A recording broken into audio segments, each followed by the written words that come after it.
So, as I am filming this, the Oregon and Arizona game is just about over, and that is the last game to decide the full Sweet 16.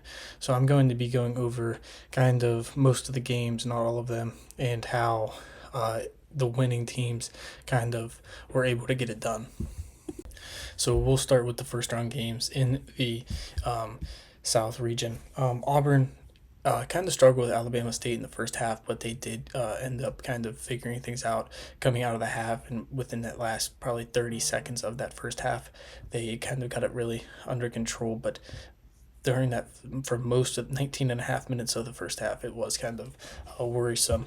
And then for Louisville and Creighton, uh, it was kind of it was kind of a blowout for most of the game until really the last few minutes of the game where Louisville kind of had gotten back into it, but Creighton shot extremely well from three in this game, and they really kind of limited Louisville shooting wise, and I think that's what kind of really did it. And really, Creighton did not shoot very well from the line. They only made 14 of their 21. Now, where it really kind of came down was kind of the fouls. Creighton only ended up with 11, and Louisville ended up with 19 fouls, and that is kind of like the second reason as to why Creighton really kind of pulled away in this one. Was next to their 3-point shooting was that they had only had 11 fouls on them. And then for UC San Diego and Michigan, this game was kind of out of hand for a little bit of the game, kind of right there in the middle of the game. Michigan kind of started to pull away, and then within like the last 8 minutes of the game, UC San Diego kind of started to come back.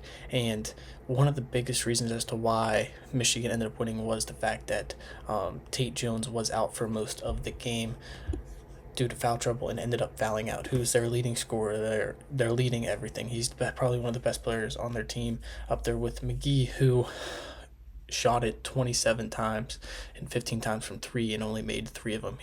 They shot 23% from three, which is not them at all. They just are a much better shooting team, and that's how Michigan won. They eliminated them from behind the arc, and they didn't really get in. Now they turned the ball over 14 times, but they limited their turnovers compared to what they usually do and how many turnovers I really thought UC San Diego was going to force. And then for Texas A&M and Yale, this was they only ended up winning by 9, 80-71, but this was definitely a much wider margin than what the final score ended up being. I think that Texas A&M struggled from shooting from deep, which we kind of knew that they were going to have that problem going into the game, but they completely out-rebounded Yale, and that is kind of the biggest reason as to why they wound up beating Yale by 9. And kind of similar to the Texas A&M Yale game, the North Carolina and Ole Miss game was definitely a lot further away than what the scoreboard says. It was not a 71-64 game. Now, North Carolina in the last 5 minutes of the game really kind of started to figure things out, and they really kind of started to make a push towards the win. But you just cannot win a game shooting 21% from three and 38% from the field. That's just not going to work. Now, they had gotten out-rebounded by Ole Miss, and Ole Miss shot it extremely well from three, and I think that is the two major reasons as to why they were able to wind up beating North Carolina. And then Iowa State and Lipscomb. Iowa State absolutely handled Lipscomb in the second half. Now, it was a closer game in the first half, but Iowa State definitely handled Lipscomb the way that they should have. And then for New Mexico and Marquette, this game was one of the better games in my opinion. I think that it really kind of came down to the fact that Marquette really kind of played New Mexico for most of the game. The reason that New Mexico won was the fact that Marquette only got to the free throw line 12 total times and only made 7 of them. Now, if they get to the line 20 times and still only shoot 60%, they get now 5 extra points, and now it's only a 4-point game. So, and I think that is kind of one of the reasons now they got out-rebounded by New Mexico. So I think that those two reasons are why New Mexico was able to pull out this win against Marquette, was the fact that Marquette only got to the line 12 times and only made 7 of them, and then they got out-rebounded. And then for Michigan State and Bryant, it was a game for most of the game, but Michigan State was able to get things figured out in the second half and pull it away in that second half. And then moving on to the West, Florida and Norfolk State was not really much of a game at all throughout the entire game, and Florida was able to handle Norfolk with ease. And then UConn and Oklahoma. Now that game was a very, very, very good game. Jeremiah Fears is a absolute dog. He's going to be a lottery pick. He's one of the best players in the country. Now, the reason that Oklahoma ended up losing this game, one, they lost the rebound battle, which comes down to really the determining factor in almost every single game. And they should have really won this game if they would have made 4 more three-pointers. They shot 3-17 from 3. Had they made 7 out of their 17, this would have been a completely different game. Now, on the flip side, UConn, they only shot 6 of 25 from 3 as well. So this was definitely a poor shooting performance from both teams. And we saw that a couple times where both teams shot very, very poorly from 3, and it really was a deciding factor in the game. And then for Memphis and Colorado State, the true reason as to why Memphis ended up losing this game was that they just did not shoot the ball well at all. They had only shot 70% from the free throw line, 26% from 3. PJ Haggerty has not played well the last 2 or 3 games for Memphis, and that is the true reason why they lost. And they went away from Dane Danger in the second half, and Colorado State did a great job of taking him away in that second half. He was killing them in that first half, rebounding it super well, scoring, but then they ended up taking him away in that second half, and that is why Colorado State ended up winning. Maryland handled Grand Canyon like I really thought that they would. Grand Canyon is definitely a good team, but Maryland is a very, very, very good team. And then Drake and Missouri. Drake ended up winning by 10, but this was definitely kind of like a 10-point game the entire game.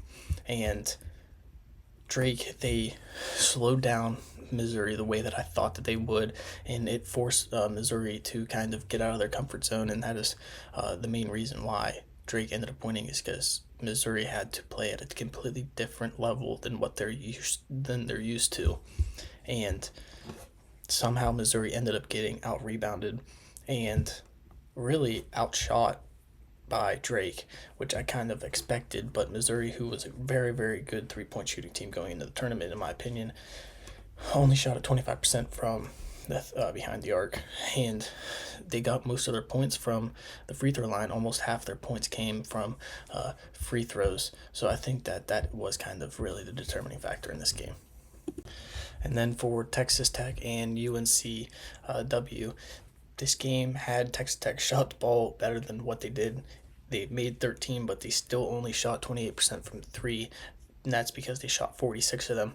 Had they shot it more like a 40%, this game would have been out of hand, and I think that UNCW did a great job of limiting them from behind the arc, but they did not do a great job of limiting the shots that they had taken. And I think that was kind of the biggest reason as to why Texas Tech wound up winning this game. And then for Kansas and Arkansas, I think that this was the best game of the first round. It was kind of a battle the entire game, all until the last 20 seconds of the game.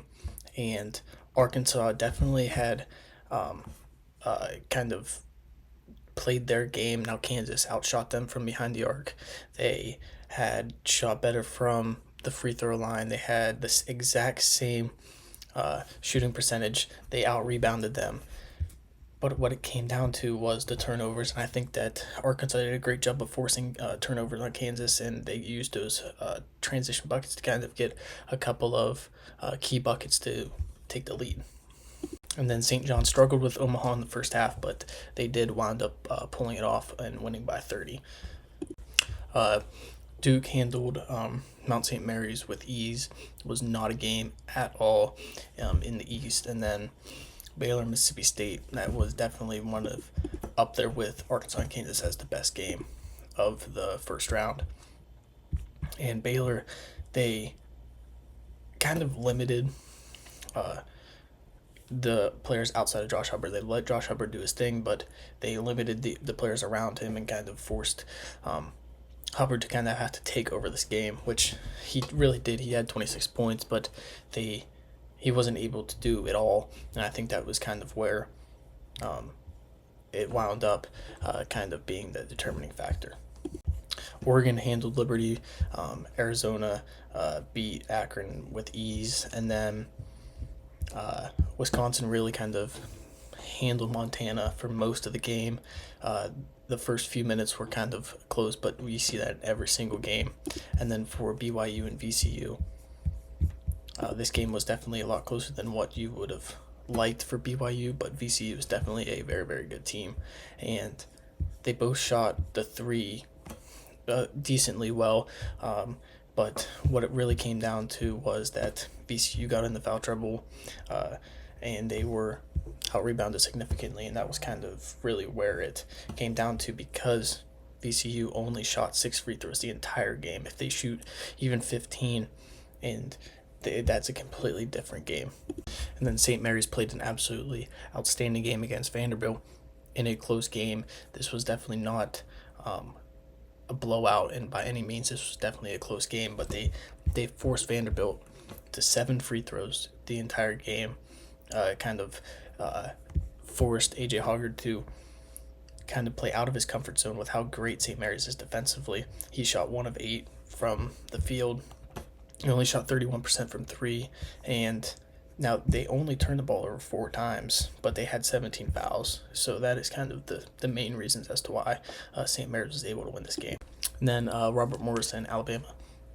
Alabama had kind of played very, very well inside the arc. They did not shoot the ball well at all. They got to the line a ton, and they got Robert Morris in the foul trouble, and it definitely got Robert Morris kind of out of their comfort zone. They fouled out Marion Dickerson. Josh Omojafo had 4 fouls. Cam Woods fouled out. DJ Smith had 4 fouls. So I think that they had definitely played Robert Morris into some problems, and that is the real reason why Alabama was able to pull this out while it being a very, very, very good game. Houston handled SIU Edwardsville. That was not a game at all, and really same with Gonzaga and Georgia. Gonzaga played great in the first 5 minutes of the game and never let off gas, and they just kind of blew Georgia out. McNeese and Clemson, it was not a game at all until the last 2 minutes of the game, when Clemson was able to go down and kind of really start hitting some threes. Now, McNeese out-rebounded them very, very easily. Each team really did not shoot well from 3 until the final 2 minutes of the game, when Clemson was able to hit a ton of threes, and McNeese really did not shoot well from 3 or from the free throw line. And this game definitely was a lot worse than what the scoreboard says. And then for Purdue and High Point, Purdue did exactly what I thought they were going to. Braden Smith and Trey Kaufman-Renn, I thought were both going to have great games. And the way that High Point played defensively, they relied on getting out in transition, kind of left shooters open, and Braden Smith was able to take advantage of that a couple times. Even Camden Heide was able to take advantage of that a couple times. And then when they don't, and they pressure that, then they leave Trey Kaufman-Renn open in the middle, and that was kind of the downfall to what High Point was unable to do. And then for Illinois and Xavier, this was not much game for most of the game, and the reason why is because Illinois out-rebounded them by 20. They almost doubled their rebounds. They didn't force a ton of turnovers, but they just had crashed the offensive glass, had 10 offensive rebounds, and they got a ton of second chance points off of those. And then Kentucky handled Troy. UCLA handled Utah State with ease. And then Tennessee struggled with Wofford for a little bit, but then picked it up. And we saw that a lot with the 1s and 2 seeds kind of struggling in the first half. But then once the second half comes, they just kind of picked it up and were able to kind of get away with things.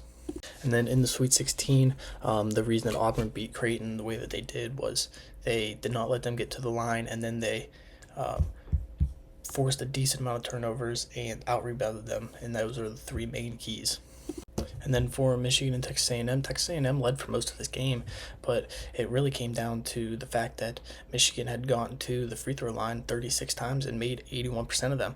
And if that doesn't happen, Texas A&M walks away with this game and almost gave up 50 rebounds to Michigan, and those are the two absolutely main reasons. And Michigan took care of the ball.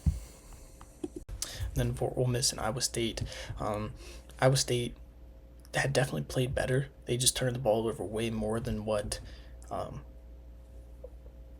they would have liked to in this game. Iowa State really did not shoot well from three outside of Nate Heiss and Curtis Jones. Those are the only two people that really shot the ball well the entire game. So I think that those were kind of two real main reasons as to why Ole Miss got away with this one.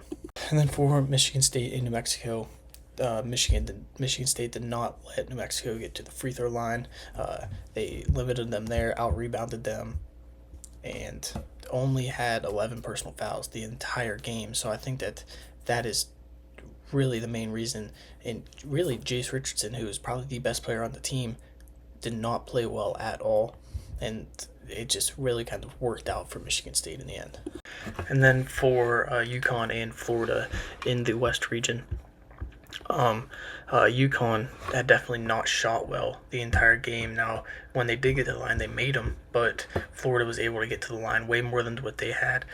They shot better from three. They out-rebounded UConn, so those were kind of why Florida was able to win this one. And then for Maryland and Colorado State, this was a really, really good game. Finally had a buzzer beater throughout for the first time throughout the entire tournament. And really, Colorado State did not play well the entire game, but they were somehow still playing better than what Maryland was. And they out-rebounded them significantly. They outshot them. But what it really boiled down to was that Maryland had ended up with 7 total fouls the entire game. So they were able to play with their main players the entire game. All their starters were able to play 33-plus minutes. So if Colorado State was able to shoot the ball a little bit better and force a few more fouls, it would have been a completely different turnout. And then for Drake and Texas Tech played a completely different offensive game than what they did against UNCW. They had shot the ball just 14 times from three and only made 2 of them. Only shot the ball 14% from three. But what hurt Drake was that Texas Tech was able to play at their slow pace compared to what Missouri was able to. Texas Tech was still able to play. I mean, they played with Houston, who plays at that super slow pace twice already this year. So I think that this was a bad kind of draw for Drake, considering that Texas Tech is used to that slow pace. And then for Arkansas and St. John's lost this game because they cannot shoot the three. Now neither team was able to, but Arkansas was somehow better at not shooting bad from three. They had only shot 3 less threes. They both only made 2, but St. John's out-rebounded them. St. John's shot better from the free throw line. They had less fouls. They turned the ball over less. St. John's played better than Arkansas. It's just the fact that St. John's cannot shoot the three for anything. And then for UCLA and Tennessee, this game was a very, very good game, but Tennessee was able to shoot the ball very, very well from three, 50% from three, limited UCLA from three pretty well. They got to the free throw line and shot it a little bit better from the free throw line, and then out-rebounded them. That was the biggest thing, and I thought that Tennessee was going to out-rebound this UCLA team, and it did end up happening. Then for Illinois and Kentucky, Illinois did not shoot well at all from three or from the free throw line. Only 28% from three and then 63% from the line. Now they did out-rebound Kentucky, but they turned the ball over way too much, did not shoot well enough to be able to outplay Kentucky. And then what worked for McNeese in the first round did not work for them in the second round. Purdue was able to shoot very, very well from three, hit 11 threes, got to the line, was able to hit their free throws, and McNeese did not shoot well from the line, and either really from behind the arc. They shot at 33% from behind the arc and only 39% from three, or from the free throw line, which does not really work out. And then got significantly out rebounded by this Purdue team.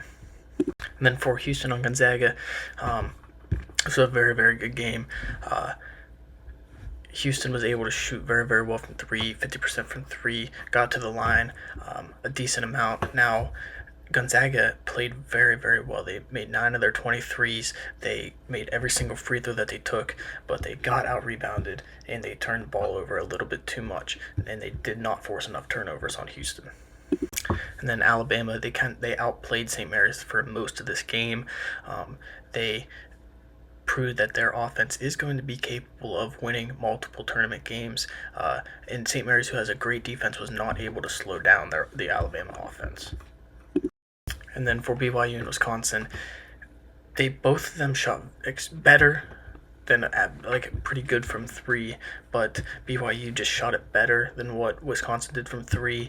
Shot better from the line, and but Wisconsin got to the line more, but BYU shot it better, and then BYU out rebounded Wisconsin, and those were kind of the main reasons why BYU was able to make the Sweet 16. And then Duke was able to handle Baylor.